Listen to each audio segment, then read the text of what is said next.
فاجعة تهز العراق ومعاقبة الأميرة مريم بمادة حارقة. ضجت مواقع التواصل الاجتماعي في العراق بحادثة الشابة مريم، حيث سكب أحد الأشخاص مادة التيزاب على وجهها، مما تسبب بتشوهات لها وسط دعوات لإنزال أقصى العقوبة بحق الجاني. في تفاصيل الحادثة الأليمة، في واحد من الشباب طلب من الفتاة الزواج لكنها رفضت، فما كان منه إلا أنه هو راح لبيتها في منطقة المنصور غرب العاصمة بغداد، وتسلل إليه ليلا وسكب المادة الحارقة على وجهها والهرب بسرعة. والد مريم قال: أنا ووالدتها كنا في العمل، ومريم واخوها وزوجته كانوا في البيت عندما دخل المجرم إلى المنزل وقام بسرقة هاتفها وسكب مادة التيزاب عليها وهي نايمة. وقال إن مريم بتعيش حياة مأساوية، ومضت على الحادثة دي 7 شهور، ما شافتش من التشوهات اللي حصلت لها في جسمها. وناشد والد الضحية رئيس مجلس القضاء فائق زيدان النظر في القضية بجدية. وبحسب والدة الضحية فإن الجاني جه بالليل وهو ملثم على الرغم من مروره أمام نقاط أمنية والمرة في الشارع المؤدي إلى منزلهم، لكن لم يقبض عليه أحد، فيما قالت أن الجهات القضائية لم تتعاون معها ووقفت مع الجاني ضد الضحية، حسب اللي قالته لتلفزيون العراقي. مريم تدرس في كلية الفنون الجميلة وتلقب في الجامعة بالأميرة. طبعا في ناس طالب المغردون بمحاسبة المسؤول عن هذه الجريمة. وكتب الإعلامي علي الخالد عبر تويتر: تبا لك يا ناقص الغيرة والرجولة، نطالب بأقصى أنواع العقوبة بحق هذا المجرم ومنتزع الإنسانية. وفي باحث تاني في الشأن العراقي اسمه غانم العابد قال: طفلة انتهت حياتها وأحلامها بسبب شخص غريزته حيوانية. أما الناشط مصطفى جاسب كتب عن طريق تويتر: جميعنا مسؤولون حتى يعود الوجه الجميل لمريم. بهذا التعاون سنساهم بعودة الثقة لها أيها الأحرار. المهمة إنسانية، فلنتشارك معا لإنقاذها وعودتها لمستقبلها وحياتها مرة أخرى. الصحفي برضو ديفيد ياسين قال إن اللي حدث دي تعتبر جريمة كبيرة لا تقل عن جرائم داعش والميليشيات. فتاة صغيرة قدامها مستقبل كبير، يجي واحد ناقص يشوه وجهها لأنها رفضته. مين يقبل بكده؟ لقد قتل الإنسانية هذا المجرم. إذا كان هناك رجل في الحكومة فليذهب وينزل عليه أقصى العقوبات ويعتني بعلاج الفتاة. برضو قال مصدر مطلع إن الجاني ما زال طليق ولم تتمكن القوات الأمنية حتى الآن من القبض عليه، فيما تستمر التحقيقات في بعض المتهمين المشكوك فيهم. وقال المصدر ده اللي رفض طبعا الكشف عن اسمه لسكاي نيوز العربية إن عائلة الضحية تواجه صعوبة في سير التحقيقات بسبب تدخلات كبيرة، حيث يمارس ذلك رجال أعمال منتقزون على صلة بالمتهمين المعتقلين إلى الآن. تدور شكوك بمساندتهم للمتهم الرئيسي. وتعول عائلة الضحية على حملة تبرعات أطلقتها الصحفية رفيف الحافظ لمساندة الشابة مريم وتسفيرها خارج البلاد للعلاج.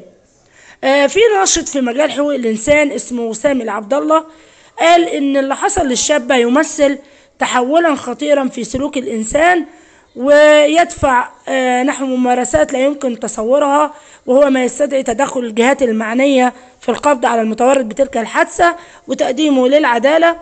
وقال إن التأخير الحاصل في القضية لا يحقق المصلحة العامة ويجعل تلك الأحداث سهلة الوقوع، مشيرا إلى ضرورة محاسبة حتى القوات الأمنية المسؤولة عن حماية المنطقة محل الحدث. على صعيد آخر، عرضت جهات عراقية محلية وأخرى سورية وسعودية تقديم العلاج للفتاة العراقية مريم الركابي 16 سنة، وذلك بعد التداول الواسع لقصتها المأساوية في مواقع التواصل الاجتماعي.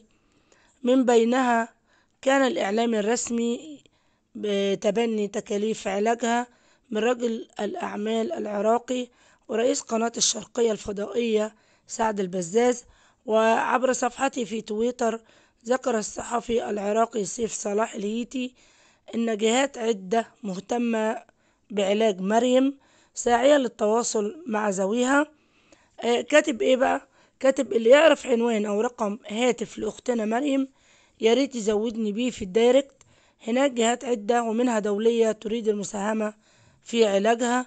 انقذوا الأميرة مريم.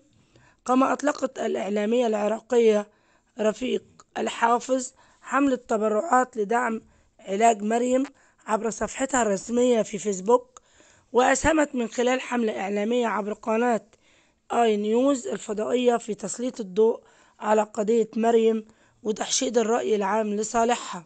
كما تقف القناة نفسها وراء هاشتاج انقذوا الأميرة مريم الذي تم تداوله بشكل واسع في الصفحات العراقية على مواقع التواصل ابتداء من يوم الأربعاء الماضي 15 ديسمبر.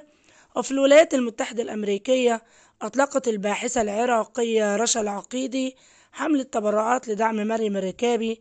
جمعت الحملة لحد الساعة حوالي 27,000 دولار. مريم قصتها من الأول إن هي طالبة في سنة تانية في معهد الفنون الجميلة بجامعة المنصور في العاصمة بغداد، وفق ما قالت والدتها خلال لقاء تلفزيوني مع قناة الشرقية. وأوضحت إن بنتها وعبر أحد مواقع التواصل تبادلت الحديث مع شاب أكبر منها ب3 سنين، وهذا الشاب أبدأ إعجابه بها بعد كده ليتواصل بعد كده مع العيلة طالبا للزواج من مريم، فقوبل بالرفض نظرا لأنها صغيرة السن والأولوية لإكمال دراستها. وأشارت الأم إلى أن هذه الواقعة حصلت قبل 6 شهور، وبعد مدة من طلب الشاب الزواج وإصراره على كده تواصلت معنا بنت من صفحة على انستغرام تبدو حديثة معدة لغرض الحديث مع مريم. يعني عملت صفحة خاصة وجديدة عشان تتكلم مع مريم. طلبت في رسائلها عدم القبول بالشاب بسبب ان سمعته وحشة، وهذا الامر دفع عيلة مريم للتواصل معاه، وبين الاخذ والرد والتحري بعتت الفتاة رسالة، ولكن المرة دي معتذرة على اللي قالته قبل كده. ولكن القصة ما انتهتش، لأن الشاب عاود طلب الزواج بمريم تاني، واستمر الطلب وكان الرفض. وبعد فترة قليلة تعرضت مريم لاعتداء بحرق وجهها بمادة اتزاب اسمها العلمي حمض النتريك، ويطلق عليها أيضا مية النار أو الأسد أو ماء البطارية. بعد كده العيلة تقدمت ببلاغ للشرطة فور وقوع الاعتداء ووصلت للقضاء، ولكن منذ حوالي 6 أشهر لم يستجد شيء في القضية على الرغم من تأكيد والدي مريم بأن الأدلة تشير إلى الشاب نفسه وهو مرتكب الجريمة. في لقاء تلفزيوني سابق مع قناة اي نيوز والد مريم قال إن أنا ووالدتها كنا في العمل، ومريم وأخوها ومراته في البيت. دخل مجرم للبيت وقام بسرقة موبايلها وكب اتزاب عليها وهي نايمة. وناشد رئيس مجلس القضاء النظر في القضية بجدية. وقالت والدتها إن كاميرات المراقبة صورت المجرم وهو ملثم وكان ماشي في الشارع ومعاه شنطة وعصاية، مشيرا إلى أنه لغاية دلوقتي طليق ما اتقبضش عليه.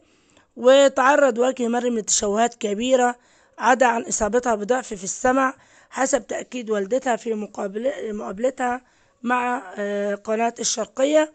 وبينت في نفس المقابلة أن الشرطة المحلية اللي أرسلت بعض عناصرها لمكان الحادث بعد ساعات قليلة من وقوعه وتحرت البصمات وغيرها لم تتعاون مع العيلة، مشيرة إلى أن أحدهم وهو ملازم كان متعاونا في البداية لكنه تعرض للتهديد ونقله إلى مكان آخر وتهم كيدية، مما دفعه الانسحاب من القضية.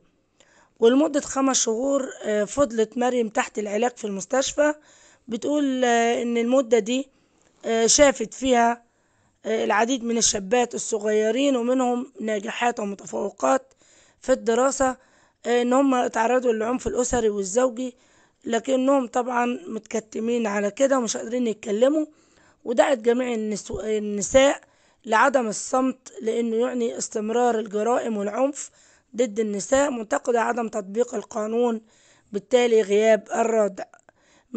قالت مريم إنها عايزة تحقيق العدالة وإنها تاخد حقها قانونيا ليس العلاج بس، مضيفة إن صوتي وصل لكل العراقيين، أريد حقي حتى يكون عبرة للنفوس الضعيفة، لأن اللي حصل لي النهاردة ممكن يحصل لغيري بكرة.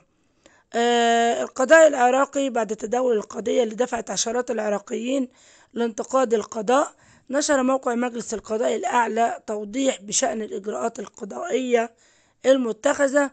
وقال القاضي المختص بالتحقيق إن المشتكية مريم تعرضت بتاريخ 10/6/2021 إلى حادث حرق بمادة اتزاب في بيتها الكائن بشارع فلسطين من قبل شخص ملثم، وتعرض جهاز الهاتف الموجود معها للسرقة.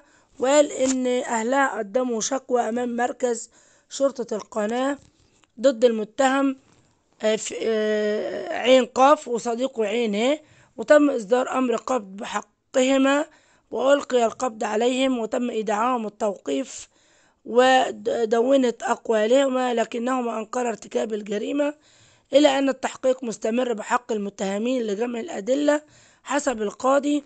وأشار إلى أن المحكمة قررت إحالة الأوراق للوحدة التحقيقية في إجرام بغداد، وتم إيداعها لضابط برتبة متقدمة من ذوي الاختصاص بالتحقيق لبذل مزيد من الجهود من أجل جمع الأدلة ضد المتهمين. طبعا دي جريمة تزلزل وتهز الشارع العراقي. وقام أحد المجرمين بإحراق وجه فتاة من بغداد بمادة حمض النتريك اللي هي مية النار. هذه الفتاة اسمها مريم، وذنبها الوحيد إنها تعيش في مجتمع ذكوري يقمع الإناث تحت غطاء الدين والعادات والتقاليد دون وجود أي قانون رادع لكل تلك الجرائم. في محامية اسمها سارة قاسم قالت إن هناك تبعات خطيرة لضعف سلطة القانون، مدعومة بعدة أمور زي الفساد المالي والإداري والخضوع لشخصيات متنفذة. وقالت إن حادث مريم بتعكس معاناة الكثير من الفتيات من العنف. بعض الشباب يلجأ إلى تهديد الفتيات وتعنيفهن للموافقة على الارتباط بهن أو البقاء معهم، وهذا أمر وارد الحدوث في مراحل الدراسة الجامعية. ومحاولة إيجاد مبررات لشاب يقبل على حرق فتاة بهذا الشكل ليس إلا نتيجة الاستخفاف بالقانون والقضاء وحتى بالأجهزة الأمنية الناتج أساسا عن الفساد. وقالت إن المجرم الذي لا يهاب سلطة القانون ويستهين بالعقوبة التي سيواجهها في حال ارتكابه لأي جريمة يقدم دليلا على انهيار المنظومة القانونية والقضائية. وقالت الناشطة الحقوقية أمل داود إن الحادث اللي تعرضت ليه مريم دليل على تكرار تعنيف النساء والفتيات بلا رادع.